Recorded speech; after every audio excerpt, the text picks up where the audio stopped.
हाँ भाई, welcome to GK world. देखिए आज हम लेकर आए हैं हिंदी के मोस्ट 50 क्वेश्चन। देखिए हिंदी बहुत अच्छा स्कोर करिएगा आप लोग हिंदी में, क्योंकि हिंदी बहुत अच्छा रोल निभाने वाली है आपके एग्जाम में। ठीक है, अगर हिंदी का आपने अच्छा स्कोर किया तो बहुत आराम से आप एग्ज़ाम क्रैक करोगे। ठीक है, इस वीडियो में आपको बहुत अच्छे क्वेश्चन मिलने वाले हैं। हिंदी के बहुत अच्छे टॉपिक लिए गए जो मोस्टली यूपी पुलिस एग्जाम में पूछे गए थे। जहाँ समझ में नहीं आएगा मैं समझाता चलूँगा। वीडियो को शुरू से लेकर लास्ट तक देखेगा और बहुत आराम से देखेगा। ये वीडियो आपके लिए बहुत इंपॉर्टेंट होने वाला है। ठीक है, तो स्टार्ट करते हैं। क्या है, पहला, हिंदी के प्रथम पत्र उद्यन मार्तंड के संस्थापक थे, यानी संपादक कौन थे, इसके आपको बताना है। बताइए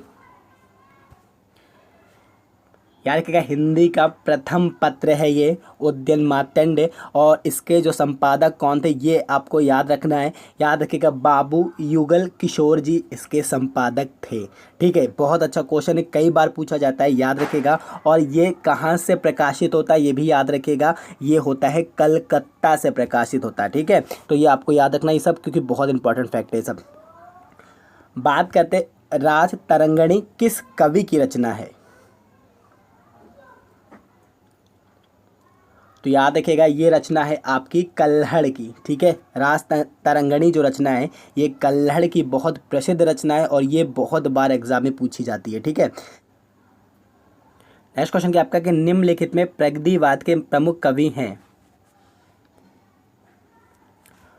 तो याद रखिएगा, रामधारी सिंह दिनकर प्रगतिवाद के प्रमुख कवि हैं यहाँ पर। ठीक है, चलिए नेक्स्ट क्वेश्चन क्या है, मगही किस उपभाषा की बोली है।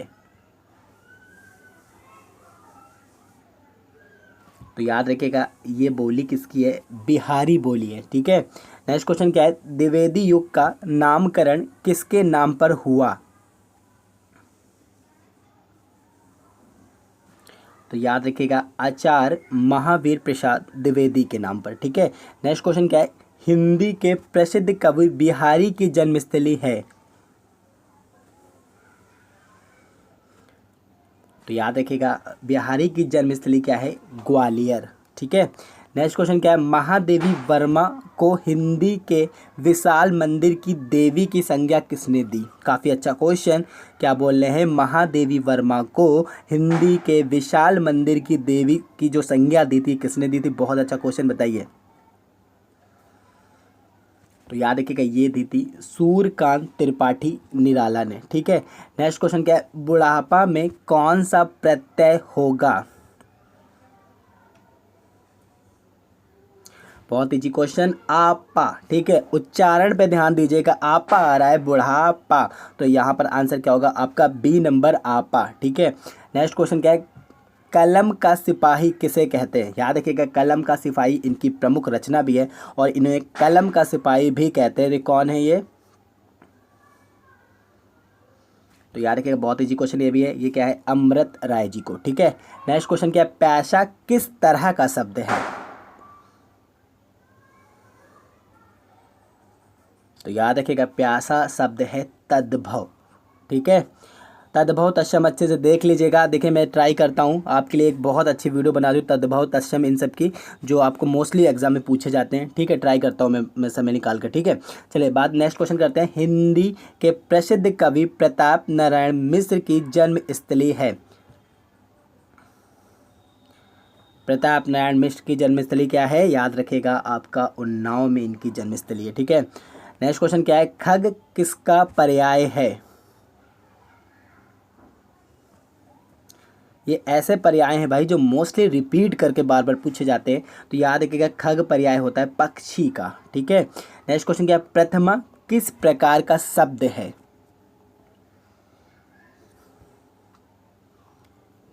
याद रखिएगा, जितनी भी तिथि होती हैं वो हमेशा स्त्रीलिंग शब्द होती हैं। ठीक है, तो प्रथमा लिखा हुआ है, ये तिथि है और ये क्या है, एक स्त्रीलिंग है। स्त्रीलिंग पुल्लिंग को पहचानना अच्छे से देख लीजिएगा, 2 से 3 क्वेश्चन डायरेक्टली पूछे गए थे एग्जाम में। ठीक है, चलिए नेक्स्ट क्वेश्चन क्या है, किसी बात को बढ़ा चढ़ा कर कहना किस अलंकार के लक्षण होते हैं।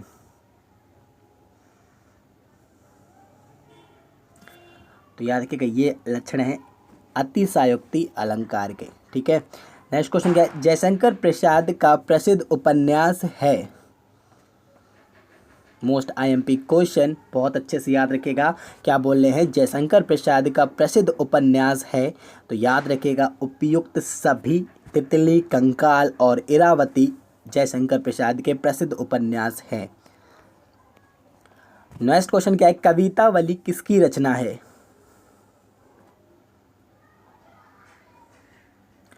तो याद रखिएगा ये रचना है तुलसीदास की। ठीक है, नेक्स्ट क्वेश्चन क्या है, निम्नलिखित में रूढ़ शब्द नहीं है?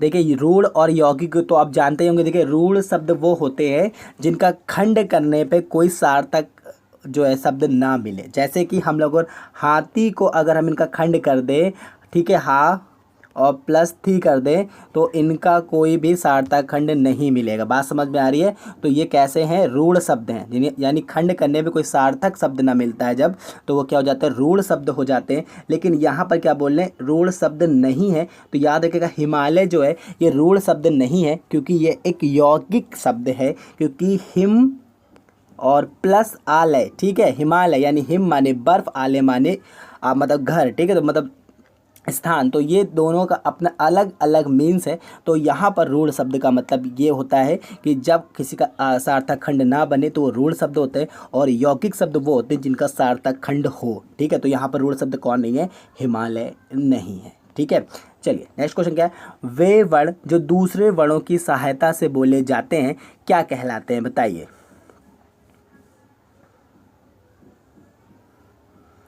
तो याद रखिएगा ये कहलाते हैं व्यंजन। ठीक है, व्यंजन हमेशा स्वरों और वर्णों की सहायता से ही बोले जाते हैं। ये इंपॉर्टेंट क्वेश्चन है, याद रखिएगा।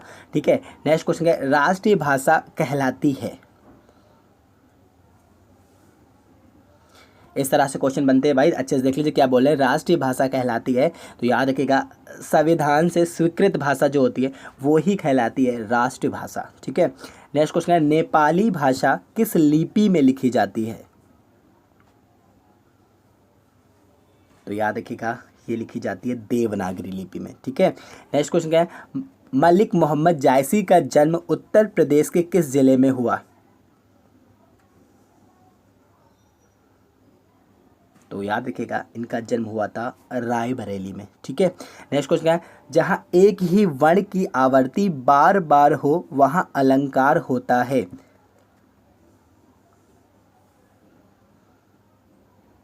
तो याद रखिएगा वहां जब एक ही वर्ण की बात की जा रही है तो वहां अलंकार कौन सा होगा, अनुप्रास। ठीक है, नेक्स्ट क्वेश्चन क्या है, मनु, जनु, मानो, जानो शब्द किस अलंकार के लक्षण हैं? बहुत अच्छा क्वेश्चन, याद रखिएगा। मनु जानू यानी वर्ड में अगर आप कोई अलंकार का उदाहरण देख रहे हैं, मनहु जनहु इस तरह के वर्ड अगर आ जाते हैं तो आपको समझ लेना है कि कौन सा अलंकार है। ये अलंकार है उत्प्रेक्षा अलंकार। ठीक है, चलिए नेक्स्ट क्या कि प्रत्येक चरण में 16 मात्रा वाला छंद है।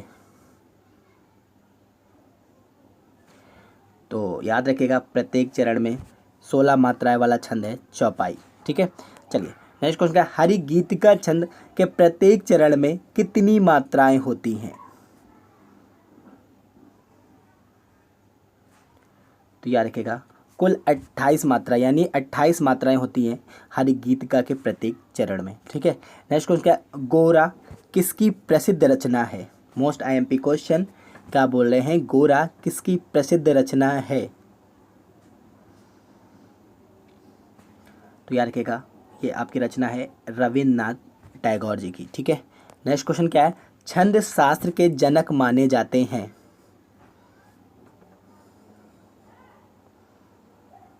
कई बार क्वेश्चन पूछा गया, याद रखिएगा पिंगल माने जाते हैं छंद शास्त्र के जनक। ठीक है, नेक्स्ट क्वेश्चन है, हिंदी में वचन को बांटा जाता है?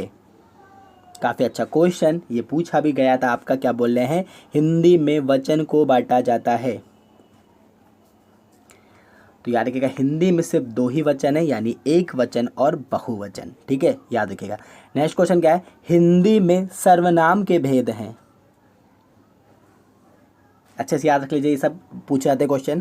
तो याद रखिएगा हिंदी में सर्वनाम के कुल 6 भेद हैं। ठीक है, चलिए नेक्स्ट क्वेश्चन क्या है, हिंदी में वाच्य को कितने भागों में बांटा जाता है? यूपी पुलिस परीक्षा में पूछा गया क्वेश्चन ये भी है।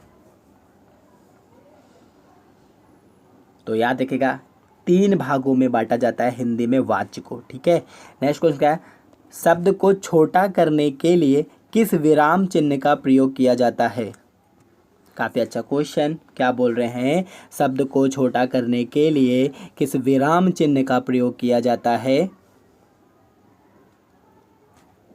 तो याद रखिएगा इसका आंसर होगा लाघव चिन्ह। देखिए आपने देखा होगा डॉक्टर जब आप लिखते हो तो यहाँ जो गोला बनाते हो यही है लाघव, यानी डॉक्टर को छोटा करने के लिए हम लोग क्या बना लेते हैं, जो चिन्ह लगाते हैं यही है लाघव चिन्ह, और ये एक विराम चिन्ह है। याद रखिएगा इसका काम क्या होता है, किसी शब्द को छोटा करना। ठीक है, चलिए नेक्स्ट क्वेश्चन क्या है, यदि वाक्य लिखते समय कोई शब्द छूट जाता है तो उसे किस विराम चिन्ह के द्वारा दिखाया जाता है। काफ़ी अच्छा क्वेश्चन, क्या बोल रहे हैं, यदि वाक्य लिखते समय कोई शब्द छूट जाता है तो उसे किस विराम चिन्ह के द्वारा दिखाते हैं। तो याद रखिएगा ये दिखाते हैं हंस पद द्वारा। ठीक है, जैसे लिखा है कल जाऊंगा, ठीक है, ऐसे लिख दे, तो यहाँ पर मैं छूट गया तो आप क्या करेंगे कि यहाँ पर ये कल लिखा हुआ है और फिर ऐसे ऊपर एरो बना के यहाँ लिख देंगे मैं, ठीक है, और फिर जाऊंगा लिख देंगे। ठीक है, तो यहाँ पर इसका आंसर क्या होगा, हंस पद। ठीक है, वाक्य को लिखते समय अगर कोई त्रुटि हो जाती है तो हम क्या करते हैं, हंस पद का प्रयोग करते हैं। ठीक है, नेक्स्ट क्वेश्चन क्या है, तुम काम मत करो किस प्रकार का वाक्य है।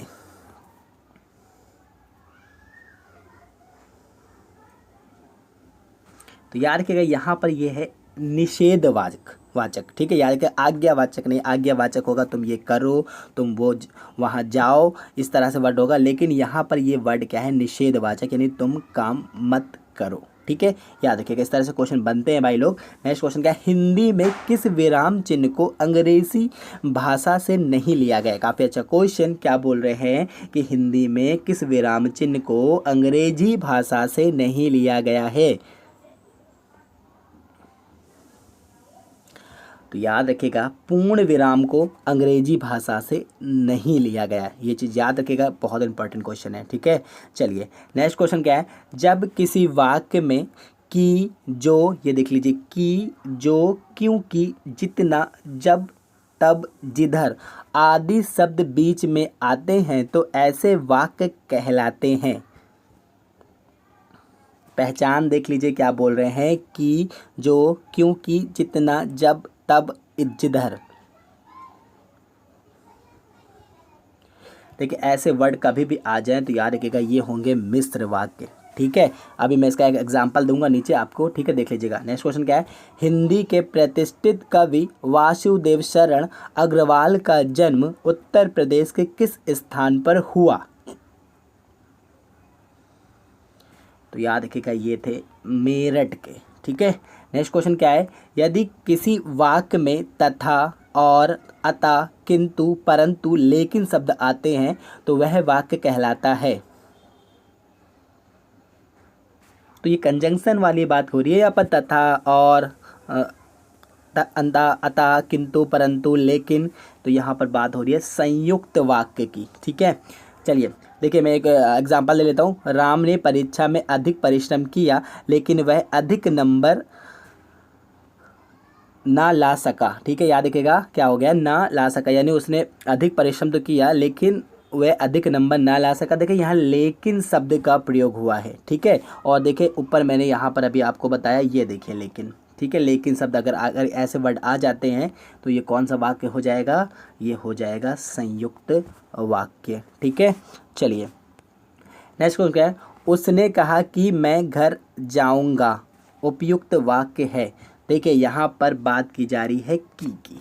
ठीक है, मैंने बताया भी ऊपर आपको, देख लीजिए यहाँ पर फिर से जाकर दिखा देता हूँ। ये देखिए कहाँ गया, ये देखिए।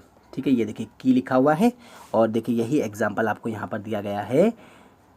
ये देखिए कि उसने कहा कि मैं घर जाऊंगा, तो याद रखिएगा ये क्या वाक्य हो गया, मिश्र वाक्य हो गया। याद रखिएगा ऐसे क्वेश्चन बनते हैं, थोड़ा समझ लीजिएगा अच्छे से, बहुत इजी हो जाएगा। ठीक है, चलिए नेक्स्ट क्वेश्चन क्या है, सीता गई थी उपयुक्त वाक्य में काल है।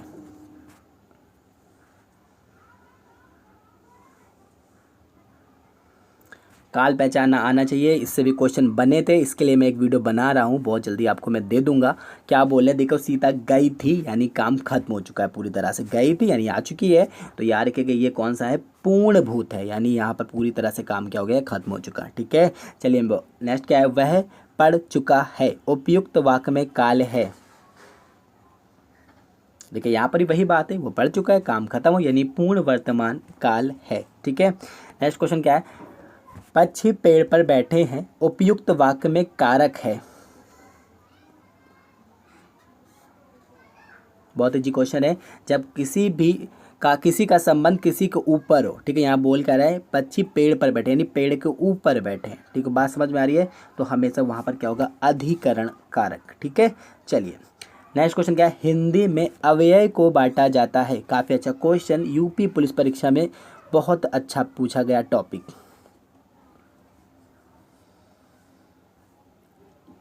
तो याद रखिएगा अवयव को जो बांटा जाता है 4 भागों में। ठीक है, इसका मैंने स्पेशली वीडियो प्रोवाइड किया, आप लोग देख लीजिएगा एक बार समझने के लिए। ठीक है, नेक्स्ट क्वेश्चन क्या है, तिमिर किसका पर्याय है। तो याद रखिएगा तिमिर पर्याय है अंधकार का। ठीक है, नेक्स्ट क्वेश्चन क्या है, अरविंद किसका पर्याय है। तो याद रखिएगा ये पर्याय है कमल का। ठीक है, नेक्स्ट क्या है, विहग किसका पर्याय है। काफ़ी अच्छा क्वेश्चन, आंसर बताइएगा इसका। ठीक है, कमेंट करके क्या बोले, विहग किसका पर्याय है। बहुत इजी क्वेश्चन है, सब लोग आंसर बताइएगा इसका कमेंट करके। ठीक है, नेक्स्ट क्या है कि मूक का विलोम शब्द होगा। तो यार रखिएगा मूक माने होता है कम बोलने वाला या बिल्कुल बोलने वाला नहीं, और वचाल इसका विलोम होगा, जो बहुत अधिक बोलता है उसे बोलते हैं वचाल। ठीक है, नेक्स्ट क्वेश्चन क्या है, फेंक कर चलाए जाने वाले हथियार को कहते हैं। तो याद रखिएगा इसे बोलते हैं अस्त्र। ठीक है, नेक्स्ट क्वेश्चन क्या है, जिसका जन्म अच्छे कुल में हुआ हो उसके लिए एक शब्द है। तो याद रखिएगा इसका करेक्ट आंसर होगा कुलीन। ठीक है, नेक्स्ट क्वेश्चन क्या है, अनुपम का अनेकार्थी शब्द है, या अनुपम का शब्दार्थिक अर्थ क्या होगा, याद रखिए जिसकी तुलना ना की जा सके। ठीक है, तो ये थे मोस्ट 50 क्वेश्चन हिंदी के। आई होप आपको ये वीडियो पसंद आएगी, अगर आए तो please like and share. Thank you.